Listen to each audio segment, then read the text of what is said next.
zikr bilan mashg'ul bo'l, kitob o'qi, yoz, uyingni, xonangni tartibga keltir, kimgadir foydang tegsin, bekorchilikni o'ldir. Qaraginda, uyingda sen qilishing kerak bo'lgan ish to'lib yotibdi. Ikkita mardikor olib kelsam, 1000 so'mdan bersam, огородni chopib, tekis agat olib beradi. O'zi 1000 yo'q o'zi. O'zi hemiri yo'q. Qaraganda, uyingda sen qilishing kerak bo'lgan ish to'lib yotibdi. O tomni ichiga chiqqanda tartibga keltirish kerak. Podvalingga tushganda, u ham shu tartib kerak bo'ladi. Ko'changdagi ariq, eshiging tagidagi ariq tozami? Daraxtlaring sen o'zing xohlagandek chiroyli suratdami?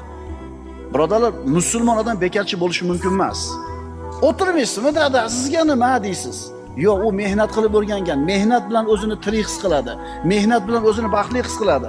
O'shuning uchun ketvonda olib sekin daraxtlarni tayin chopayotgan, огородni to'rlayotgan, daraxtlarni putayotgan. To'g'rimi? O'shuning uchun mehnat qiladi qarilar. Tushundinglarmi endi ukalar?